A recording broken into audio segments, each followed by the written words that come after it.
Welcome to the 13 News Now Sports Overtime Podcast. We've officially moved to Tuesdays, gentlemen.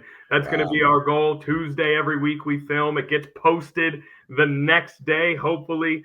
And this is especially great because all those Sunday games, that Monday nighter on ABC, are fresh in our mind.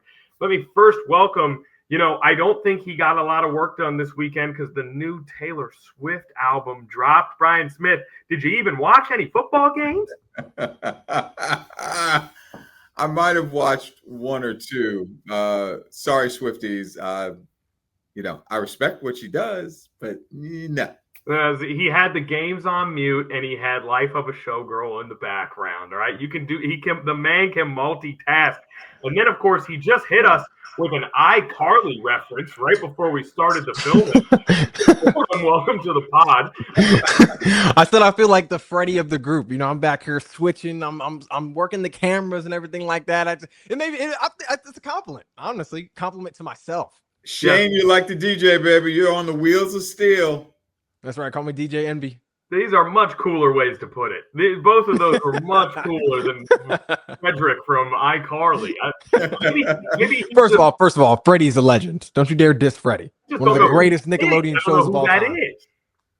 Oh yeah, yes, it's a little after your time, Connor. Yeah, this whole thing was just a roundabout way for him to make us feel old again. That's all that it was. Now, speaking of feeling old, it felt like 2024 this week for the Washington Commanders because Jayden Daniels was back behind center. And when Jayden Daniels is behind center, all those other things, Marshawn Lattimore struggling, Terry McLaurin is out, what's going on with the running back rotation, all of those problems seem to get solved when you got a guy like Jayden Daniels. The Washington Commanders go out and upset the LA Chargers after the vaunted cross-country travel. They take down what looked like one of the best teams in the AFC. Brian Smith, give me your recap of the resurgent Washington. I would say it was considered the homecoming for one Jayden Daniels. He's 75 miles away in San Bernardino, California. I've never been there. I've heard about it. But he was happy. Mom was there, probably family and friends. And he was looking forward to this moment. It's his first as a professional to be back home. And then to come up with a dub is huge when the Commanders certainly needed him and that dub to make it happen. Shane Fordham, they definitely needed it. It was starting to feel like not only were the Commanders looking like a team that just wasn't going to be a factor when it came to competing for the conference title and getting to the Super Bowl, but they were starting to slip out of the national consciousness. All that stuff we got last year where the top shows were leading their shows with the Commanders, and everybody wanted to see those guys in prime time. They were starting to fade from the national consciousness a little bit with Daniels' injury and what looked to be a mediocre season. But now it seems like they're back. I mean, that's what winning does. Everybody is once again got their eyes on the Commanders. Shane, what did you see from Washington this week? Yeah, I think it was almost like a breath of fresh air. Seeing Jayden Daniels back under center, seeing him back in the pocket, the offense sort of moves with an explosiveness and a confidence that we haven't seen, since he's been out. I said this during my Commanders recap for the Window World Sports Report. I said this offense looked like they were moving with a little bit of pep in their step, a little bit of swag, a little more swag than what we were used to seeing from them this year. They looked more like the offense that we saw last year, being able to pull together those big time plays, seeing a Jayden Daniels 50-yard dot to Luke McCaffrey, who is really, really coming into his own, which is good to see at this early in the season. But seeing Jayden Daniels spread the ball around, seeing Jayden Daniels, his ability to move the ball down the field, seeing that open up run lanes, for Ja'Cory Crosskey-Merritt to get 2 touchdowns in one single game, 150 rushing yards. Bill. Bill Nye reference. Yeah. Just seeing Jayden Daniels on the field and his ability to move the ball through the air, you just saw the immediate impact it had on this offense and in several different areas. It's good And to see. speaking of, I mean, you guys threw the Bill Nye reference out there. First of all, I'll say this for the Bill that we want to focus on the most: 14 carries, 111 yards, 2 touchdowns, and 2 catches for 39 yards. An incredible game for the rookie running back. And like you said, you got to put some of that credit on Jayden Daniels. He opens everything up. Jayden Daniels, 12 carries for 39 yards rushing himself. And if we may do a brief respite from football talk, did you guys know Bill Nye got a star on the Hollywood Walk of Fame? Well deserved. Yeah. Well deserved. Oh, but it's not after Bill Nye, guys. It's Little Bill. It's a reference to. Yes. You're what? See, Little now, Bill from. Shane, he's trying to act like we didn't. You're the one who started doing just Bill making Nye sure it's chant, correct. Brian. You brought Bill Nye into the picture. I didn't bring Bill Nye in the picture. No, you Was did. that you, Shane, doing the Bill chant? Yeah, that was me. Yeah. Oh my no, service has betrayed me. Brian, I am so sorry. So Shane, you're telling me that you did the Bill chant and then told us Bill Nye reference and then continued with Yeah, that's all right. I had to point it out. I didn't know if you guys caught on to the chant. That was a signature. That's probably one of the greatest television intros of all time. Honestly. It is fantastic. Yeah. And Shane was so shook by us not knowing Freddie from iCarly. He was like, let me just explain my references because these guys aren't confused at all out here. All right. Yeah. So make sure you guys are picking up what I'm putting down. We both got shovels. We're scooping that stuff up, man. You're putting down some really fantastic references so far today. Now, speaking of references, I think that we all, if we go back to our little chart that we had going into this weekend, we would have had the Chargers very, very high on our list of contenders, and then the Commanders would have been hanging out somewhere in the middle. Now, people are going to be like, it's just 1 week, guys, but it's fun to overreact sometimes. So I want to ask you guys right now, who do you think has a better chance of a Super Bowl appearance? The Chargers or the Commanders as it stands right now? Oh, honestly, I'd lean towards neither right now. No, just saying. That's not right now. No. Why can't I say neither? Because you got to pick. It's the A or B. You got to pick. Oh, fine. All right, I'll go with the Commanders. None of us are picking either one of them to win the Super Bowl. I'll go with the Commanders. Okay, you got the Commanders over the Chargers when you survey the landscape. The fact that the Chargers team was built around 2 of the best tackles in the NFL. 2 of the 8 best tackles in the NFL were both on that Chargers line, and they've now lost them both. Certainly makes it difficult to see that team carrying forward as a contender. But Shane, not only did they lose their 2 tackles, they are also now without their 2 workhorses in the backfield, their 2 main running backs. Right. At least Amarian Hampton is at least out for next week, but of course Najee Harris being out with that Achilles injury is out for the whole season. So it's you're kind of, I mean, quite a few AFC teams are kind of going through injuries early on. I mean, the Chargers aren't as in bad shape as the Ravens right now, the way they've been dropping like flies, but you do have to at least give that to them in terms of slack, in terms of the injuries that they've lost. To be honest with you, remember Washington lost Austin Eckler and Dedrick Wise Jr. Oh yeah, for the year, and that was like week 1 or 2. Yeah, a lot of teams are having issues, and obviously no Terry McLaurin either. Yeah, but nothing like losing those 2 tackles, man. When you're a Harbaugh team and you lose those 2 tackles, and you feel for Chargers fans because they finally have a steady coaching staff. Justin Herbert finally appears to be ready to ascend to the heights that myself and Brian think he can ascend to. Quentin Johnston looks like he's going to end up being a quality receiver. Keenan Allen is back. Everything looked like it was going to go in the Chargers' favor, even with Slater going down. You still had Joe Alt, and just how quickly it all goes. Now, Shane, you brought up the Ravens. Let's do another comparison point here. Better chance to win a Super Bowl right now, or we'll just say get to a Super Bowl right now, Commanders or Ravens. Commanders. The Ravens 1-5, but Lamar will be back. Madubuike will not. Their defensive line stuff. Yeah, Madubuike is out for the whole season, I believe, with a neck injury. But honestly, even without Madubuike, even though guys are going to be coming back, they still have those nagging injuries that they're going to be dealing with all season. Like Kyle Van Noy, I believe, is dealing with a hamstring. We know hamstrings, that's not something that just goes away when you stretch it out.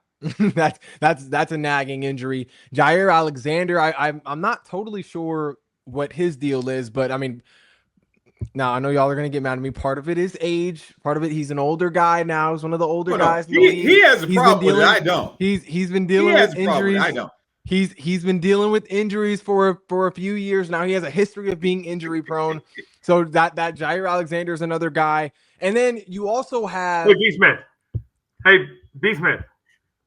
Yes. Jair Alexander is 28 years old. Hey, man. Hey, 28 to him is like 36. But he's a 28-year-old who is not healthy often. Like he's a 28-year-old who has an injury. Okay, so it's not an age thing. He's an injury-prone player. I said age is part of it. I said age is part of it. Maybe 28. Your body is more like 32, 33. So I do agree with that. He's no spring chicken. Jair is no spring chicken at this point in his career. Yeah. Not just like age. It's age in combination with the injuries that he has already sustained, Connor. That's what I'm saying. It's the injuries he's sustained. That is his issue right now. Is his body's been. It doesn't help. It doesn't help. It doesn't help that he's almost 30. 28. It doesn't help that he's almost 30. Do not turn 28 into almost 30. All right? You're not going to do that. Okay? I am so glad I'm beyond that. You know, Shane's going to be 28 before he knows. I can't wait. Hey. Shane, what are you now? Shane, you're 21, 22 now? Just wait, man. I'm 24. Mm-hmm. Man, I'm on the back nine of life right now. So, yeah. I'm whoa. Don't do that. Don't do that, B. Smith. Whoa. Don't do that. Come on now. Don't do him like that. All right. I will say though, in terms of answering the original question, Commanders or Ravens, I'm gonna go with the Commanders as well. I think the Ravens right now, they got a lot of injuries on defense. You know, not really. I mean, I know it's early, but I mean, who knows how those injuries will progress throughout the season.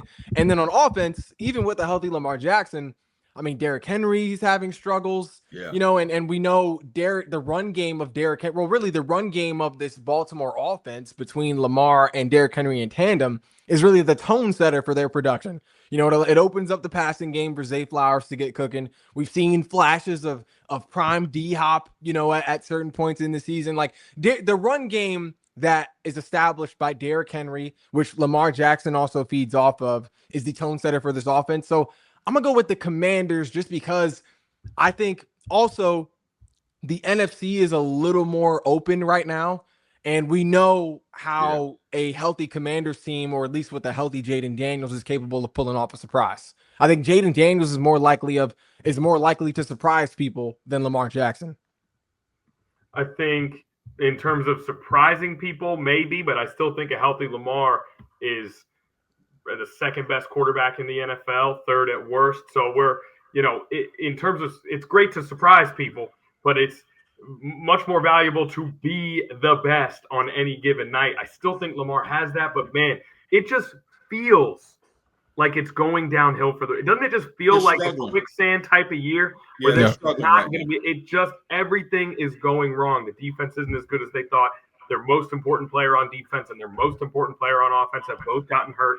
I mean, it just they lose that first game in I guess a fluky fashion, really, you could say. Derrick Henry, we keep talking about, one of the greatest running backs in the history of the NFL, has now thrice fumbled, twice essentially to give the game away. It just feels like those years, almost Bengals-ish last year, where they just can't kind of get out in front and get some going. Speaking of Bengals-ish, the Bengals from last year are kind of like the Bengals from this year. I mean, other than the fact that they're missing a very important piece. I guess let me rephrase that. The Bengals this year feel equally as distraught as the Ravens or as the Bengals last year when they got off to that bad start. I mean, I guess why don't we put it this way when we're talking about the Bengals? Can we maybe give some flowers really quickly here to Joe Burrow? I mean, it is as clear as can be how valuable he is and how just good he is at football. That with him, we see this team as a playoff team, and without him, they might be the worst in the NFL. I mean, I will say this, devil's advocate. You know, Joe wanted to sign his receivers. Cincinnati begrudgingly did. And unfortunately, because it's Cincinnati, they can't build around that. So they can't take the pressure off of Joe because Joe wanted certain people. I get it.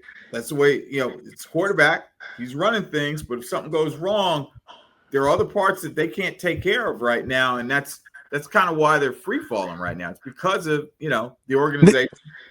But the quarterback said, "Hey, no, I need these guys, and it takes up a lot of the salary."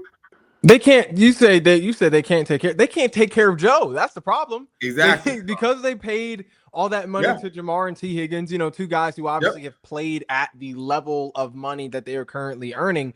The money that they paid to those two guys, they now don't have the resources to shore up more protection around Joe Burrow. They don't have the money to reinforce that O-line. They don't have the money to add into the defense. The last time this team had a formidable defense, they were in the Super Bowl. Like they couldn't afford Jesse Bates. They Sam Hubbard retires. They almost couldn't afford Trey Hendrickson.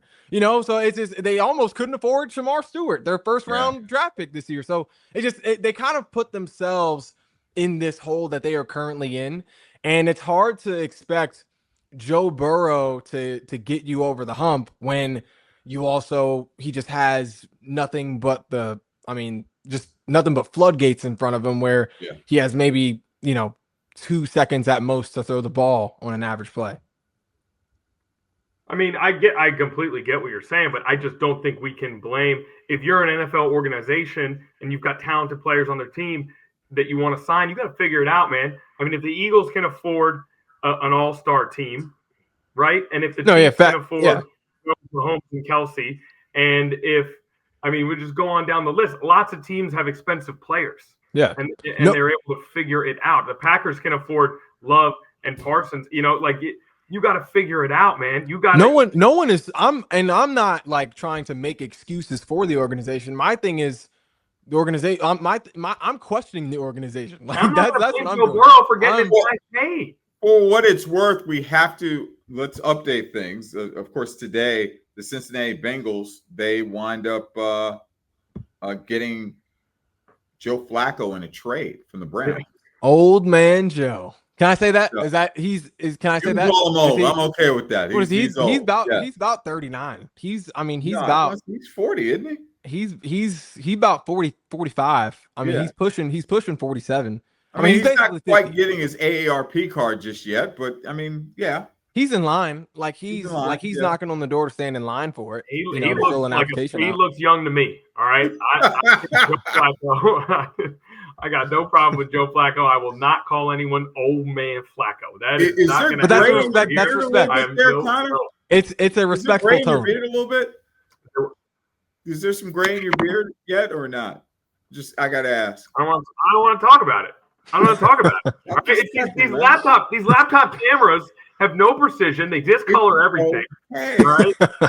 Embrace your age, man. Embrace it. It's okay. It's blonde. I will say though, when I say old man Joe, it is not out of disrespect. Joe Flacco, no matter how high up there he is in age, he is still arguably the best backup quarterback in the NFL, which is saying a lot to be able to have that sort of longevity and still be able to maybe not play at a high level, but to play at a sustainable level. That's not the guy you want behind the worst offensive line in the league. Right now, Shane calls old man Joe. That is not who you want. Now, look, they had to do something, and there's not a lot of, you're not going to look at your choices. An effective quarterback. Those guys aren't just like lying around. You got to look at your choices. You got to do something. But in terms of their situation, that is tough. Now, obviously, he's got all the football IQ in the world for all the years that he spent in the league. Can he get that ball to those receivers fast? Before the pass rush can get to him, maybe. It can't be much worse than Browning has been. So I don't know if it's enough to save them, but we will see for the Bengals. The other thing is the AFC North is looking a lot weaker than we thought. So could the Bengals maybe sneak in there? I don't know if any of us truly believe in the Steelers at this point. They finished the season Miami, Arizona, Cleveland. And they've still got 2 Pittsburgh games on the schedule. They've still got the Jets on the schedule. No offense. So, no offense taken. Speaking of old, nobody in the NFL was born the last time a team had 0 turnovers forced through this many weeks in the season. We are currently through 5 weeks of football. The Jets have not forced one single turnover. That is the first time that has happened since 1933. 1930, what was it? The Saskatchewan Raiders? And I mean, what are we talking here? 1933? Speaking to that, does it seem like Sauce Gardner is sort of declining to you guys? Like it seems like he's not. Take that back. Take it back. It seems like he's not as. Take it back. He doesn't look as elite as we have seen him play in the past. Like he's the getting sauce cooked. Isn't as spicy as it should be. Is what you're saying? That's exactly. It's tasting a little bland right now. He's getting cooked by Emeka Egbuka. Like they're used to see Sauce Gardner on one side of the field, and you would call that an island. Like quarterbacks would very rarely throw to his side, would very rarely test him. But it seems like we're seeing him get cooked a little more frequently now than what we're used to. I mean, who was it? We're seeing more traffic come through the neighborhood, is what you're saying. Yeah, I'm trying to think. Island anymore. It's a vacation spot. Yeah, I'm trying to think who was there after that rookie year. We thought that Sauce Gardner was going to be one of the two best corners in the league for the next 10 years. We thought so too. Be a ton of all pros and one of those guys, just like Shane said, where it's like, all right, that side of the field is good. But think about it too. That defense had a lot of work and a lot of mileage over the last 2-3 years because of two certain quarterbacks, maybe 3 years. Aaron Rodgers for 2. It was a wasted defense. But what's the excuse this year? They're not in as nearly. The offense isn't putting them in as nearly bad of a position in terms of field position as frequently as what the offense with Aaron Rodgers was last year. You know, and we're talking about a D line that has looked pretty solid through these first 4 weeks. Will McDonald, they got Jermaine Johnson, another talented pass rusher, Quinnen Williams, obviously. Like this is a talented D line that they have in New York, but it seems like Sauce it seems like he's not able to really keep up with an opposing receiver one anymore. I mean, did you guys see what George Pickens was able to do against him as receiver one against the Jets? I mean, it's looking, you know. Do you also think too, under Aaron Glenn, there is a change in defensive scheme, in your opinion? I mean, a change. I mean, are you asking that in the sense where you think it's hurting Sauce Gardner? Like maybe it's isolating him more? Maybe they're setting up something differently, and maybe I don't know. But he was. I haven't noticed. He struggled last year. Yeah, maybe it's a change in systems. Maybe somebody else is responsible for other stuff. Sauce is trying to get used to it, and all of a sudden, Sauce is getting burned. I'm not making excuses for him, but new coach, defensive-minded guy. He played this position, former cornerback.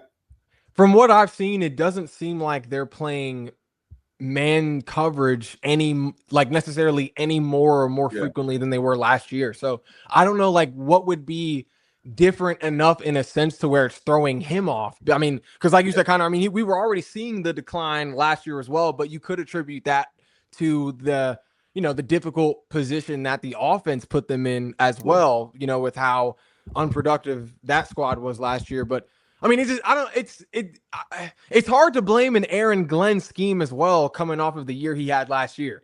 Yeah. Like it's hard for me to look at this and say Aaron Glenn is the bigger problem than Sauce Gardner. I have trouble. They are still winless. 2 straight years where he struggled, but like we said, first team All-Pro each of his first 2 years in the league. Defensive Rookie of the Year his first year in the league. And now he's had 2 years where he struggled, but it's been 2 years where the Jets have really struggled, where there's been a lot of upheaval in that organization. And like you said, where there's been changes from the roster to the staff. So it hasn't been what we thought it would be, but I don't want – Shane, you're not saying that you are done with Sauce Gardner as a potential All-Pro player. I mean, I'm not – I'm not saying he's I'm not saying he's washed. I'm saying that it just seems like we've taken a couple of steps back in the last couple of years from where we've seen him at what his peak so far has been in the NFL. The Jets didn't struggle. They stunk. I'll say it. They stunk. I'll say it. Sorry, B. Smith. I didn't mean to. We did not mean. That's okay. We're trying to have a okay. reasonable conversation about Sauce Gardner, and it kind of went downhill. You know, 1933, the last time this has happened. Now that wasn't alive at the time. Is not just skill. There's some luck involved there, right? We've seen how bad at defenses have we seen. No, only the Jets since 1933 that hasn't happened. That's tough. Okay, well, B. Smith, would you rather Jets are 0-5? They're obviously not going anywhere. Would you rather them just tank it out, get that number one pick? Are you on the tank train? Here's the problem with the Jets. If I felt comfortable enough for them to make a good move, I'd say sure, why not? I would say go for it. But with the Jets, with the ownership, you don't know because they'll screw that up. Now remember they passed on Dan Marino and got Ken O'Brien. You're never gonna. Look, hey, wasn't even the same owner. No, it doesn't matter. But the Jets do Jet stuff. So my perspective is, and this is pre-Woody Johnson, the Jets do Jet stuff. They passed on a Dan Marino. And obviously the Aaron Rodgers thing was difficult, right? But difficult. I wish it was difficult. Difficult I could have dealt with. Horrific, yes. Yeah. Remember I said, y'all thought I was crazy. I didn't want him to come to the But Jets. that wasn't. No. No. We need to address this. We need to address this. Let's move on because but that wasn't every right to be upset, and I don't think we're going to be able to actually explore the Jets. What the Jets need to do here. I just want to say one thing. Let's just not even bother going there. But B. Smith, you could say that if Aaron Rodgers just played bad his first year as a Jet. He wasn't You're going down to losing. You're going down. He wasn't there. I'm just saying, like he tore his Achilles. 4 minutes. That's an unavoidable injury. Like no matter season. That's an unavoidable injury. No matter how well he takes care of his body. LeBron James could tear his Achilles tomorrow. God forbid. Hey, as well as I said, God forbid. Knocking on wood. But as well as he takes care of his body, as well as anyone takes care of their body, it's an unavoidable injury. To shore up the offensive line, they didn't, and he wound up tearing his Achilles because of it. Okay. You had Zach Wilson as your starting quarterback. Okay. Would you not shop a quarterback? And then on top of that, he needs a vacation during training camp. Oh, I need to go. Go where? That was the year after. That was the next year. Training camp. This has been your segment on the 2023 New York Jets. Let's move on. B. Smith, you have every right to be in immense pain. And Shane, you have every right to try to logically explore how the Jets can get better. But we can't, those two things don't connect well. There's no logic. So I'm just saying, it's oil and water. That's what it is. Now, next week, let's get our preview on here. Let's pretend none of that. Last 15 minutes, let's wash it. Let's rinse it, B. Smith. There's fun things to talk about, like the Washington Commanders and the Chicago Bears. Next week, prime time. This is one of the funniest games of the year last year. It looked like the Bears had it all sealed up. One of their defensive backs was over waving goodbye to the crowd as the ball was snapped for a Hail Mary. He turns around, sprints over to the crowd just so he can bat the ball into the hands of a waiting Washington Commanders wide receiver. This was when Commanders mania, Jayden Daniels mania, truly kicked into high gear. The Hail Mary land. We saw an incredible game last year between the Bears and the Commanders. We got another one coming up. Let me get a preview from you guys. I don't even have a fun segue because I'm still reeling from watching B. Smith go through a live therapy session about the Jets. Shane, we'll start with you to give him. B. Smith, why don't you unzip? I think he's a little overheated. No, I got to be like this. Go ahead, Shane. Go ahead. I got to be like this. What do you foresee here? Caleb Williams has looked better. This is still the number 1 versus the number 2 overall pick in last year's draft, a marquee matchup, and Williams has looked better. What do you see coming from this Bears-Commanders game? I do not see it going down like last year. Like I don't think this is going to be, at least down the stretch, I don't see this being as close of a game as it ended up being last year. I think we're seeing a Commanders defense that is really making progress, as much progress as they can, especially in light of losing Dietrich Wise. We're seeing Dorrance Armstrong play better. We saw Von Miller get two sacks or at least 1.5, but getting home on the quarterback twice. We saw Mikey Sandersill, a guy who could have been a defensive rookie of the year candidate last year, get his first pick of the season this year. We saw actually Marshawn Lattimore make a play, which was progress. We saw him actually make some sort of a play. So like we're seeing like the secondary is playing better. We already know the Commanders have one of the more dependable linebacker duos in the NFL. So the defense is playing better. The offense obviously looked so much better with number 5 back there calling the shots. Everyone looked more explosive. Deebo Samuel, we saw Deebo Samuel with Jayden Daniels look like prime Deebo. Deebo looked being a deep threat. The whole year, even with Mariota, Deebo was still. That's true. That's true. Deebo was doing other things for the offense as opposed to being a deep threat, just because Mariota isn't gonna move the ball or take shots at the volume that Jayden Daniels is. But no, Deebo has been productive throughout the season, no matter who's been at quarterback. But obviously, Deebo looks like a different level of Deebo when it's Jayden Daniels on the other end of that pass where he's targeted. So just the way the offense looks right now, kind of riding off the momentum. I'm sure everyone's super excited to have JD5 back. Terry McLaurin, who knows? Terry might be back for the Chicago game. It looked like he had a chance of returning against the Chargers. He might be back for this Bears game. But even without Terry, this offense, I think, is flying high off of this momentum. This huge statement win against the Chargers, against a talented Chargers team, even though they are injured, a talented Chargers team on the road in their house in California. I don't see the Commanders playing with their food against the Bears on Monday. I just don't. It's interesting to me because we don't really know who the Bears are right now. Yeah. If we go through the Bears resume, it's a strange one to decipher. They lose a close one to Minnesota in week 1 where they kind of fall apart in the second half. The Vikings have a big comeback. Then they get blown out by the Lions, absolutely decimated. And we think, okay, another lost year for Chicago. Then they blow out Dallas. Dallas, another team that it's hard to get a handle on how good they are.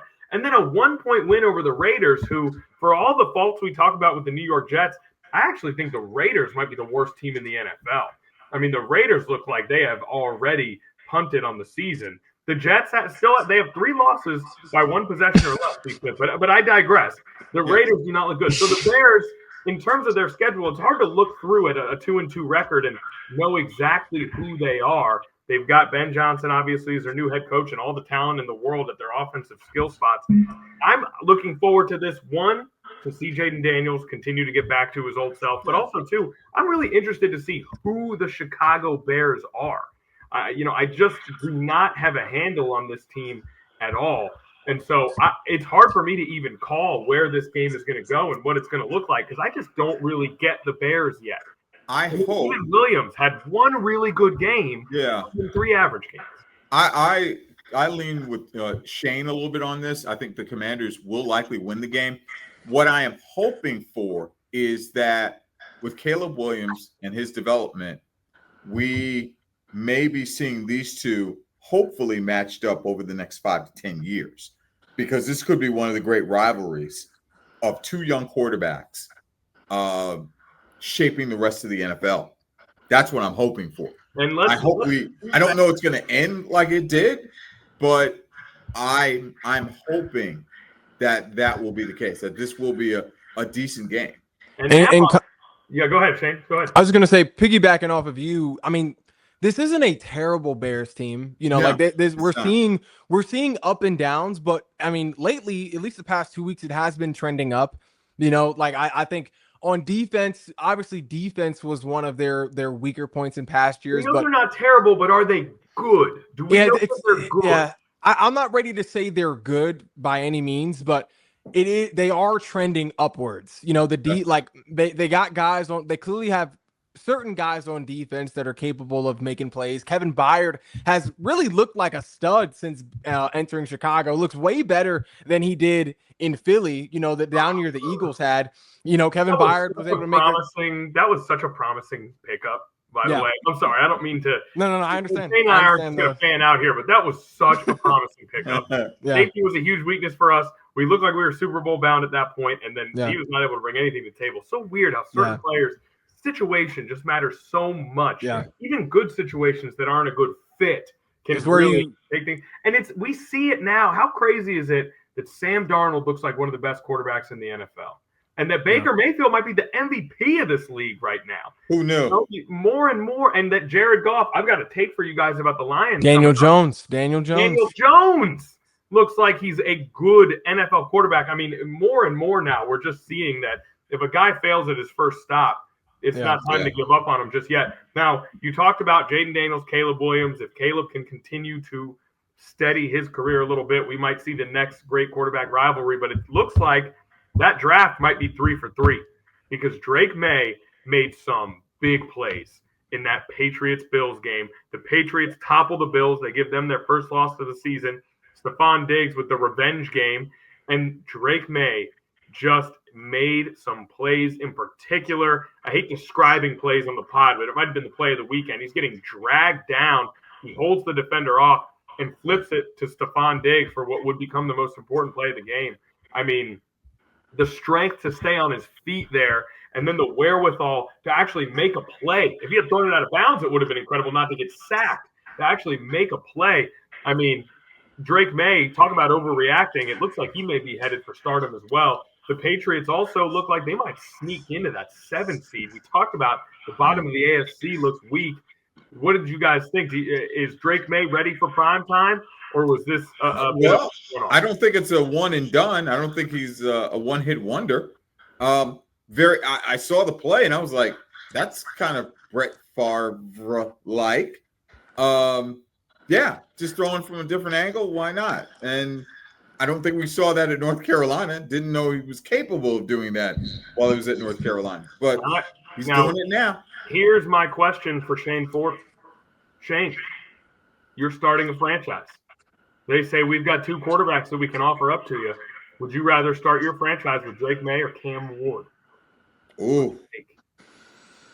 Cam Ward makes promising plays as well, even though the Titans had the weirdest W I've ever seen in the NFL. I think from what I've seen so far, I don't know. And you might call me crazy. I'm leaning towards Cam Ward. I think Drake May has a better overall team, but I mean, we've seen Cam Ward. I mean, we've seen flashes of Cam Ward be able to make the throws that he has been able to make with the time that he has had in the pocket. Same with Drake May, though. But that goes for both guys. Yeah, and I don't. There's no right answer. There's no right answer to this. I don't think there's no wrong answer here.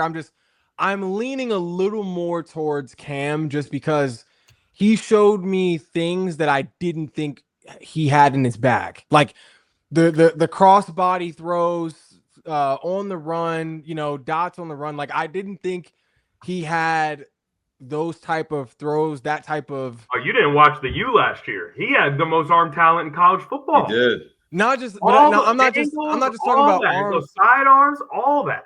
But it's like college is different. Like I mean, we've seen some of the greatest college quarterbacks ever not look remotely close to what they look like in college on the NFL level. So seeing that in college is one thing, but to see him sort of replicate or show flashes of that in the NFL now in his first year, that goes a long way because I didn't think we would. I mean, not that I didn't think we would see it at all, but I definitely didn't think we would see it this early, especially with the team that he has. It's been, and look, nothing that I'm a massive Cam Ward fan, so I'm biased going into this. I would take Cam. I think Cam's going to be a superstar. I'm so impressed by what Drake May has done the last couple of weeks. But when it comes to Cam Ward's actual performance on the field, I think that it's been more up and down than we think because we see the highlights, right? Maybe we're not sitting down. We got 4 or 5 games on at a time every Sunday. The Titans aren't getting a ton of screen time a lot of the time, right? But his highlights look incredible, but it has been wildly inconsistent. Now, but you also have to look. You also have to look at the. It's a good thing that we don't see him. Maybe we have the worst roster in the NFL. Yeah, you got to look at the situation too. Yeah, I mean, you can't. I'm not going to judge him for his faults, but I don't want to. I also don't want to sit up here and say like that. It's been it's been all sunshine and rainbows over there in terms of his play. He's not fighting for rookie of the year right now, but yeah. I think when you take in consideration the situation that he is in, Like, I mean, I feel like he's playing well enough to make me, in regards to this scenario, to feel like I could trust him in a slightly better situation. Like if I were to see Cam Ward in a Patriot, like I would, as a quarterback, I would rather play in a New England Patriots system right now under Vrabel than I would in a Titans situation. Like I think Well, we yeah, do need to take I would situation much into rather account. eat an apple pie than a cup full of nails. I mean, that's no question about it. But I do like this part about Cam Ward. He called out himself and his team. He used a certain word that had something to do with an anatomy. Careful, Part be of the careful. body. This is a 13 News Now sponsored podcast right here. Don't. I didn't say it. Okay. I said it was a certain body part. You can allude to it. Yes, sir. Oh, well, now that's kind of weird too. Now I actually was like, wow, that's kind of refreshing. I did like when he said that. And let's do two things. I enjoyed that Cam Ward didn't mind saying, look, we're terrible right now. Yeah. We need to get better. I had no problem with that. I do want to hit you guys with Drake May this year, 74% completion percentage, 7 touchdowns, only 2 picks, 2 rushing touchdowns. I mean, his numbers are even more impressive than I thought they were going to be when I pulled that up. And we're talking about young quarterbacks saying the right thing. I think we need to make a point here because everybody got on Shedeur Sanders, including us in our personal conversations. Yeah. Everybody got on Shedeur Sanders for his press conference in the locker room when Dylan Gabriel got hurt. And I think rightfully so. I did not think that was a mature way to handle that situation, regardless of whether it was directed at Gabriel or there's been some rumors that it's been directed towards some of the public criticism that he's gotten. But if we're going to point out the bad, we got to point out the good. He was asked some questions today about Joe Flacco getting traded, and his interview was spectacular, and it was incredibly all the things that you would want from a quarterback in your locker room. So I want to make sure that we point out the positives. Yes. Everyone's going to point out the negatives and ignore when Shedeur Sanders comes through and does a great thing. He had a great interview today about Joe Flacco and what he's meant to him. I want to throw that out there. Sanders. I think he's going to be something in this league when given the opportunity. I don't think he'll get the leeway, unfortunately, that some quarterbacks will get. Here's the question, though, Brian. How many fifth-round picks get leeway? Well, no. I mean, unfortunately, everybody that comes with an asterisk, and you know that. You know that. Everybody will look at this differently. They know where he should have been, but we know kind of what happened. So yeah, I don't buy into that. Well, yeah, he was a 5th round pick, but we know he shouldn't have been a 5th round pick. He's going to make his mistakes. Unfortunately, because of his last name and who his father is, he's not going to get that compared to, let's say, if someone's name was Manning. Which is why I think it's important that if nowhere else on this podcast, we give him some credit when he does good things, since everybody's so quick to bash him. Now, Shane, I want to ask you, as a former player, obviously when your teammates make a mistake, you want to lift them up, right? We're talking about the Titans. They beat the Cardinals 22-21 in a game they had absolutely no business winning. On one play, Cam Ward threw an interception right in front of the Cardinals end zone. The Cardinals player dropped it. Then another Cardinals player kicked it just into the exact spot where a Titans player could land on it for a touchdown. So that's one thing that happened. We had a snap that hit Kyler Murray in the face. The Titans recovered that deep in Cardinals territory. And then Kyler Murray went under the tent, presumably to get checked for a concussion from the ball hitting him in the face. And yet somehow neither one of those was the worst play of the game for the Arizona Cardinals. So, Shane, you want to pick your teammates up. No one wants to make a mistake. But when you see Amari DeMarcado on his way to the end zone and he drops the ball 1 week after the entire country killed a player on the Colts for doing the same thing, if you're his teammate, what in the world do you say in that situation? I mean, he may have I don't – you hate to get crazy with it, right? But he may have gotten Jonathan Gannon fired. I mean, you cannot lose to the Titans when you're 2-2 and trying to be a team that competes for a playoff spot, and you lose to the Titans at home in a game where you were up like 21-6 or something like that. What do you say to him, Shane, as a former player?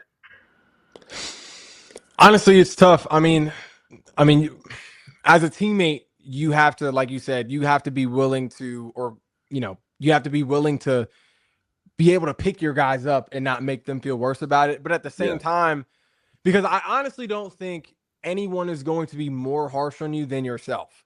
At least that was my own experience. Like no one could have said anything to me. Like if I were to make a bad play or mess up in practice or whatever, like no one could have said anything to me that was worse than what I was already thinking and saying to myself.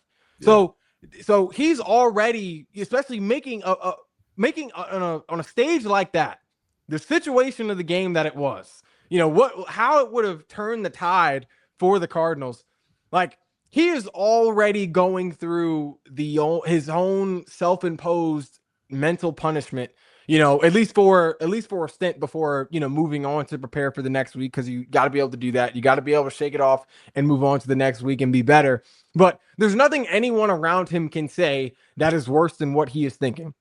So as a teammate, Sure. I feel like it's the teammate's responsibility to sort of bring in that sort of positive reinforcement. Like, look, you already know as a professional athlete, someone who's been playing football probably most of your life, you know this was not your moment. But here is what we can do. How can we look at this to be better next week, to convert next week? It's just, I feel like that's definitely the teammate's responsibility. Now, the coach, that's obviously a little different. Coach will do a little bit of both, a little bit of both. But as a teammate specifically, Gannon got fined $100K for that interaction. Really? If you're watching this and you haven't seen it, go look up Jonathan Gannon's reaction to that fumble. He was fined $100,000 for the way he reacted in that situation, which I did not expect. I did not expect that. He makes a little physical contact with him, but that's what a coach is supposed to do, though. I mean, when a player messes up, as a coach, you're supposed to let them know that they messed up. You know what I mean? Like it's just, I feel like Coach Vic was telling us the same thing today, B. Smith. Like he's not afraid to let his players know when they are in the wrong. Yeah. Whether it's in the film room, whether it's on the sideline. Some coaches are a little more vocal and a little more expressive than others, but just that's the coach's job. But it's the teammate's job to pick them up once they kind of go through that, that sort of let's say loving Sometimes criticism. it comes in the form of an explanation. Hey, this is what he means. You need to do this. You know better. You've been through this before. Right. That kind of pick me up kind of teammate. A fantastic answer from Shane Fordham, and what a name drop Coach Vic told us. How's that? How's that for a name drop? having conversations with Coach Vic. All right, now legendary convos with legendary people. That's what Shane Fordham does. Now, what I do is segue us to everybody's new favorite segment. Take it or leave it.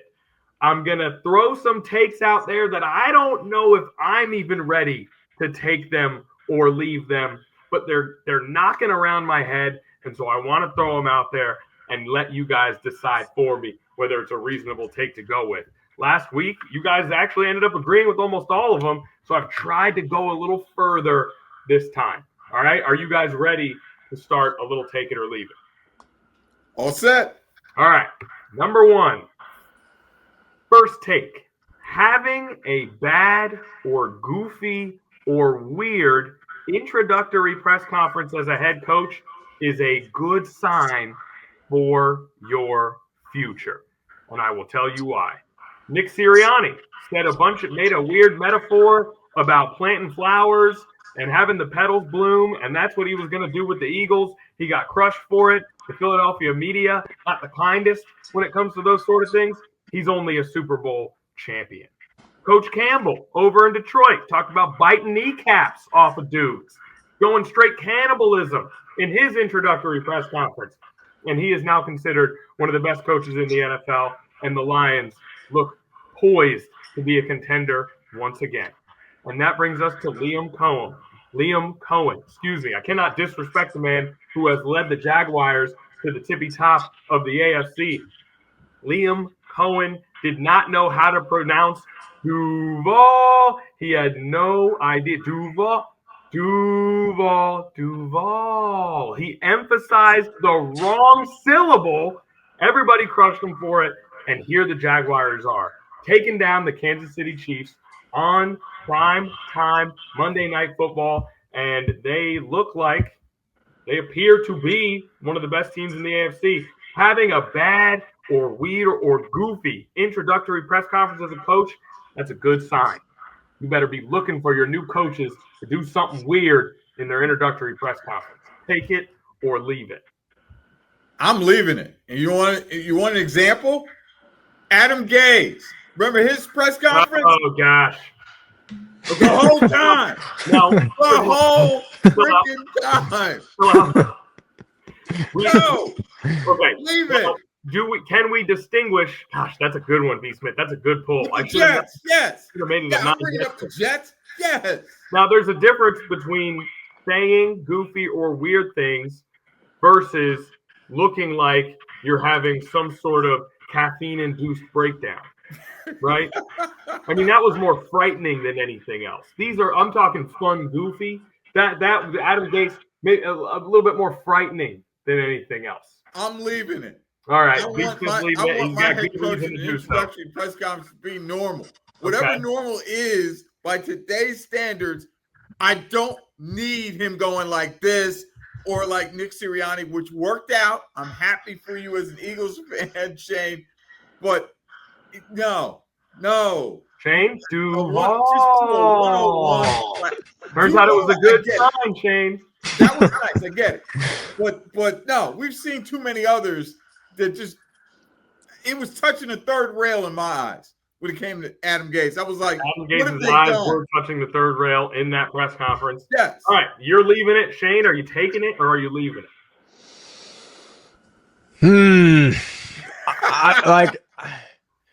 I don't know if I want to look for my head coach to do weird stuff during his press conference, but at the same time, doing weird stuff, I would say doing weird, like you want your coach to have a little psycho in him. So I get the connection where comfortable in his own skin. Yeah, he's willing to think outside the box. He's unordinary. He's a little unpredictable. Unpredictable. I'll take it.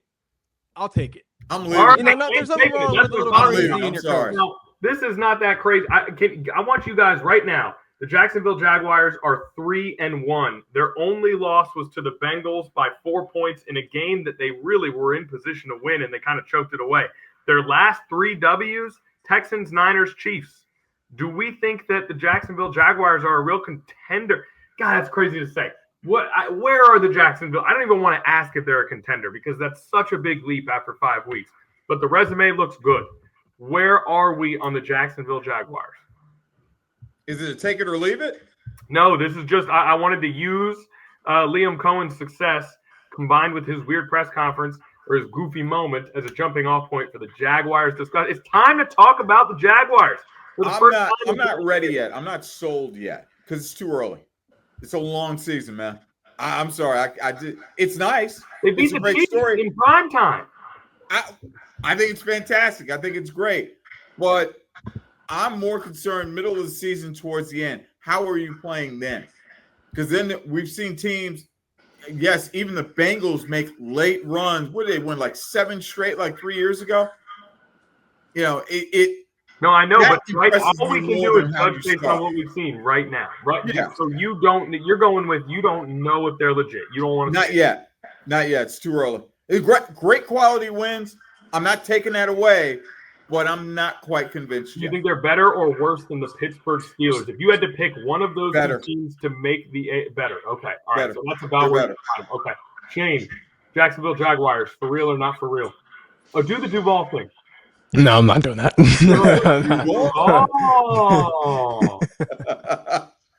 That was one of the most cringiest moments in NFL history. Brutal.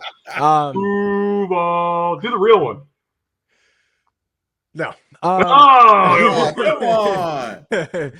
I'm going to go with for real. I mean, as real as any team can be in the first 5 weeks. You say they beat the 49ers, but they beat a somewhat healthy 49ers team. I mean, Ricky Pearsall was playing. Juwan Jennings was playing. Brock Purdy was playing. They forced 2 turnovers from Brock Purdy. They have a talented pass rush duo that has really been talented for a while now. Josh Hines Allen, who had to go that hyphen it because people kept getting him confused with Josh Allen, because they look so much alike. So, Josh Hines Allen, Trayvon Walker, really one of my favorite pass rushing duos in the NFL right now. They got Eric Armstead, a savvy veteran D tackle.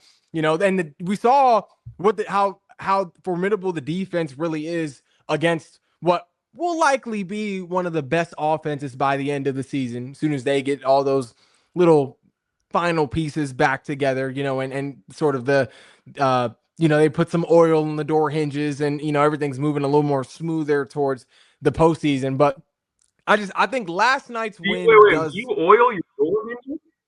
Yeah, Old you school, never, man. you never little oiled. can. Yeah, the door is sometimes a little squeaky. You got to grease it down. It's the I can't say the name of the company, but it's a W and it's a number. So yeah. I mean, I haven't had WD-40. That was me walking Shane into this. Who's old now, Shane? Oiling your own door hinges? Come on! I heard that. I've never had to do that personally, but I understand the concept. I understand the concept. And another thing they can do is they can run the football. Yes, they can run. Travis Etienne is nasty. Bashal Tootin, one of my guys from Virginia Tech, gives them a spark every once in a while. And this is a Jaguars team that isn't even really clicking in the passing game yet. Like we haven't seen Brian Thomas sort of have the type of fluidity that he had last year. Travis Hunter hasn't really gotten comfortable in the passing game yet, but we did see, despite seeing him make a huge play for the Jags, especially in the third quarter, despite seeing Brian Thomas make a couple of huge plays, especially in the fourth quarter on that game-winning drive. They both played well, but like overall in the season, we haven't seen the passing game really come alive yet at this point, and they are still winning games. So I can only imagine what this offense looks like with the strong running game, with Trevor Lawrence seeming more confident in himself, being a little more efficient in the pocket. With the way the defense is playing right now, I can only imagine what this team is going to look like once they really get into their mid-season, late season type of form. Once they're able to start moving the ball through the air with some more consistency. All right, so we've got the Jacksonville Jaguars as what sounds like a promising team in the AFC. Shane, Steelers or Jaguars? That's actually a hard one. That's actually hard. Like I'm not gonna lie. Right now, I'm gonna go Steelers just because I think I'm gonna go Steelers just because I've learned. Unless you have Lane You've Johnson learned what? As your wait. He said he's learned. B. Smith, have you learned? No, has he learned? Listen. Hear me out. Unless you have Lane, this man have a mental breakdown on pod about Aaron Rodgers, and now you're saying he doesn't have a breakdown. I had an emotional moment. You cannot tell me that Aaron Rodgers and the Steelers looks the same as Aaron Rodgers on the Jets. You cannot tell me he looks like the same guy. It's not even close. No. Aaron Rodgers Jets looks far worse than Aaron Rodgers on the Steelers is at least sustaining and maintaining. Like he's putting his playmakers in a position to succeed. Calvin Austin has looked great as Aaron Rodgers number 2. That's DK wonderful. Metcalf is looking like DK Metcalf. Okay. The defense, I mean, up and down, but I mean, as long as you have a healthy TJ Watt, I mean, you can only be but so bad as a defense. Like, forgive me if I don't buy into it. I just don't. So yeah, talk about needing to see more. I'm not ready for that yet. I'm saying right now, y'all are. I saw two, a year and a half of this stuff, and I'm good. I don't need to see any. The argument for the Steelers to me is that year in and year out, they are there and they are competitive, and you don't expect them to have any sort of major collapse that takes them out of the playoffs. Yeah. Whereas with the Jaguars, if they lost the next 4, I don't think any of us would really still, even now, wouldn't be that surprised just because that's what we've come to expect from this franchise. But team to team, resume to resume, I think the Jaguars are better right now. If you just look at the games they've played and who they've beaten. I mean, we go Steelers. It's Jets. They lost to the Seahawks. They beat the Pats and they beat the Vikings. So they don't have. Whereas a Niners win and the Chiefs win, both more impressive to me than any of those wins that the Steelers have right now. But you don't think the win over the Vikings was that impressive? with Carson Wentz in London, no. I mean, if Sam Darnold can turn it around in Minnesota, you don't think Carson Wentz is capable of? Not saying that he's playing at that level, but I mean, I don't think Sam it's like, Darnold honestly at this Sam point. Darnold has more than proven that he is a better quarterback than Carson Wentz by far. I mean, we have seen this year before leading up to that Viking season. No, over the course of the last 2 years, Sam Darnold. Well, of course, Carson Wentz has not performed well since 2019. Sam Darnold, well, of course, but this is of an MVP caliber season and has continued that into this year.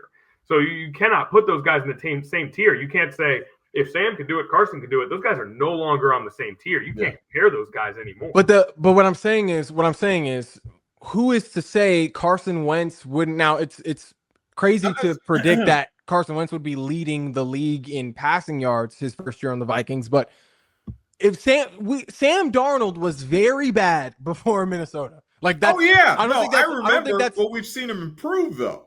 We've seen him improve. But we first saw him improve on the Vikings. This was Carson Wentz's first game as a Viking. Like I think even with Carson Wentz as their quarterback, I think Kevin O'Connell has proven his offense is generally going to be productive regardless of who his quarterback is for the most part. So all I'm saying is, and quarterback aside, you still have a lot of talent on the field that the Steelers had to outplay. But if you look at that Vikings resume, okay, they get the Bears in prime time that first week when they were down like 24-0. They go crazy in the fourth quarter. They get blown out by the Atlanta Falcons. They beat the Bengals as the Bengals were starting to fall apart. They lost to the Steelers, and then they beat the Browns in Dylan Gabriel's first game ever when they stayed in London and the Browns had to travel, and they only beat them by 4. I'm just going resume to resume here. I just think the Jags' resume is more impressive. I think the Jags could be better by the end of the season. But if I'm looking at it right now, I'm not ready to just pick the Jags over the Steelers when, like you said, the Steelers have the consistency, they have the experience, they have the system, where the Jags, I mean, we weren't at the beginning of the season, we weren't sure. And not what they've done on the field. I think the infrastructure is the only argument you can make there. I'm looking at infrastructure. It's a combination though, because we can't just ignore the fact that Aaron Rodgers now has an elite number 1 receiver in DK. We can't ignore how well Calvin Austin has looked, the type of chemistry that he's developing with Aaron Rodgers. We can't deny the fact that he does have a talented, much better O-line than what he had in New York. Much better. Much better O-line. And frankly, a better defense than what he had in New York. Now Jalen Ramsey is a bit of a question mark. Jalen Ramsey is a bit of a question mark. While he was there, they were a top 5 defense. They were. The season he was playing now. Beyond belief, because they didn't have after you got Aaron Rodgers. They had a top 5 defense in the NFL at that time. Aaron Rodgers was in a bad position. I'll give you that. Shane, I do want to ask. You're talking a lot about Calvin Austin, and I think Calvin Austin's an extremely talented player. Yes. And who knows where he could go, but you're talking a lot about a guy. I'm going to go game log for you, okay? Go game log. Last week, 2 catches, 13 yards. The week before that, 3 for 34 and a tutty. The week before that, 1 catch for 22 yards, and then he had a really good game week 1, 4 for 70 and a touchdown. But if you take away, he hasn't broken 70 yet. But if you're watching the games, Aaron Rodgers hit him in key moments that were pivotal for the game. Like the plays that Calvin Austin made took a lot of trust from Aaron Rodgers, and the plays that he made. Yeah, but if I'm talking about them versus the Jaguars, and I'm talking about a guy who has a combined 10 catches for 139 yards and 2 touchdowns, the bulk of which came in week 1, then I'm not ready to – sure, Aaron Rodgers can lean on him at a big spot, but I'm not ready to put him down in the list of threatening weapons that will make me put the Steelers over the Jags. He has – Calvin Austin has 2 more touchdowns than Brian Thomas. Like, Brian Thomas hasn't been overly impressive either. So it's not like – it's not like the Jags skill players have fall back on. Brian You said Thomas what? has more of a resume to fall back on. There's no doubt about that, right? I mean, Yeah, but we're looking at Calvin this year. Austin or Brian Thomas on your team right now? Well, for sure, Brian Thomas, because he Okay, has more of a ceiling. we're I not mean, going to more go. of a ceiling.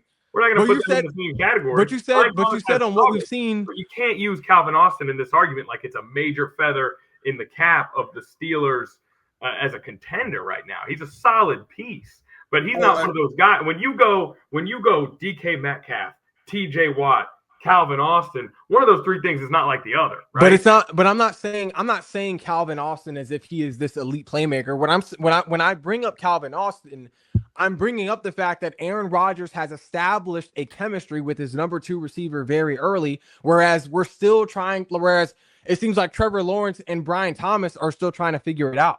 Even though we know who the more talented duo is, obviously T-Law and Brian Thomas have a higher ceiling, which is why I said I think the Jags could be better by the end of the season. But right now, Aaron Rodgers has more of a chemistry in this passing game than what Trevor Lawrence has in his passing game. If Trevor Lawrence had the type of chemistry that Aaron Rodgers has in his respective scheme, I think this is actually a totally different game that we see last night against the Chiefs. Even in Brian Thomas having a very disappointing season, I mean, if you look at the numbers, he has outperformed Calvin Austin on a week-to-week basis. I mean, I will. Now he's a number 1 and Austin's number 2, and I get that.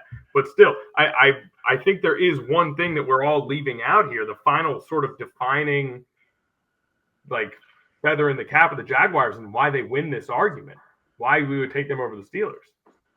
Duval. Gotta have the goofy press conference, baby. But right. it is a very good discussion. I'm interested to see. You guys have always been higher on the Steelers than I am. I'm interested to see where they can go. Not anymore. And let's see. We got the other thing for the Jags is they got that easy schedule, man. It just looking over this briefly, they got that easy schedule. They got Tennessee twice. They got the Jets. They got the Cardinals. They got the Raiders coming up next. Now, the Steelers' schedule is getting easier as the AFC North starts to crumble. But, okay, we will see. The infrastructure is strong there in Pittsburgh. That might be enough. Okay, let's go to our next take it or leave it. Well, you think this is an easy schedule? I'm sorry. Do you think this is an easy? Yeah, you think this is an easy schedule? Yeah. Bro, well, let's look at all these games real quick. Seahawks, that's not an easy game. Rams, that's not an easy game. You can get away with the Raiders and Texans. Chargers, that's not an easy. The Cardinals aren't easy. Whoa, hold on. Don't just gloss over. Very few schedules in the league are going to have the Raiders, the Jets, and the Titans twice. I mean, that is the 3 worst teams in the NFL, and you get to play them 4 times. That, to me, constitutes an easy schedule. Yeah, it's in the worst division. Good teams, but very few teams get what should be considered 4 auto dubs, right? I mean, that's kind of rare. Get to play the Titans twice. Leave my Jets alone now and move on to the next take it or leave it. Okay, the next. Because I could leave the Jets right now. They play some good teams, Shane, but very few teams play as bad a teams as they do. I mean, they've already won. What? They're 4-1 now. If you give them those 8, they've already got. If you give them those 4, you've already got 8 wins on the season. Plus, you get the Cardinals in there. I mean, that's not an easy game though. With a healthy Kyler, that's not an easy game. Well, I wouldn't say that's easy. We'll see where the Cardinals go. You got the Chargers, and the Chargers look like they may be fading. I mean, I just think there's a really easy path for them to 10 wins if they continue to play at this level. You know, it just looks to me like you're not going to get that many cupcakes on very many NFL schedules because of the division they play in and because they were not good last year. They've got that last place schedule. You know what I mean? Whereas you look at the Steelers, I mean, look, the Steelers got some cupcakes too, depending on how you feel about the Bengals. They've got the Browns twice. They've got the Bengals twice. They've got the Dolphins. So yeah, fair enough, right? I guess you're right. Maybe I shouldn't use schedule as they got the Browns twice. They have an injured Ravens team twice. I mean, who knows what they'll look like towards the end of the season? They may end up sitting Lamar, depending on how many games they win leading up to that. Man, I mean, gosh, they might. I mean, if the defense is in that bad shape, if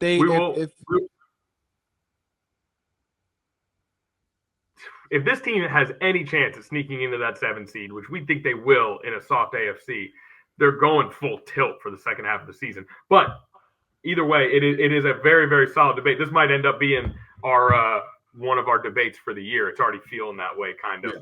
like slide into that Ravens Steelers debate that we had last year. How did that one turn? I can't remember how that one went. All right, let's do another take it or leave it. Look, back in the Jags is a lot riskier than back in the Ravens. Back in the 2024 Ravens, that was easy. Back in the Jags, even I feel a little shaky about this. It's in Trevor Lawrence was on the verge of being a bust whatever. last year. All right, I'll just do one. Huh? Trevor Lawrence was on the verge of being a bust last year. Facts. I'm scared. Listen, I'm shaky even arguing in the Jags' favor. They have a way of disappointing. Now, all right, we'll do one more and then we got to get out of here. We've gone over our time. Should we call it? That was a really good discussion to end it. I can holster my last couple take it or leave it. So we've hit that hour 10 mark. Why don't we call it? That was a great way to end it. We have one of our I think we have a core debate going forward here. And I'll save some of these take it or leave it for next time. What do y'all think? We'll definitely have to revisit this debate after next week. We'll revisit this. I'm gonna save my last couple takes for next week's take it or leave it. The first one, that weird coaching press conference one, got us off on a nice run. It got us off nice. That's all. Hey, Adam Gase. That's all I gotta say. Adam Gase. Listen, everybody go watch some weird coach press conferences. They are awesome, and we want to encourage everybody watching this podcast. Be yourself. Don't worry about what people say. It's okay to be weird and goofy sometimes. Inspirational. Be yourself. Inspirational stuff. And one final word. Duval.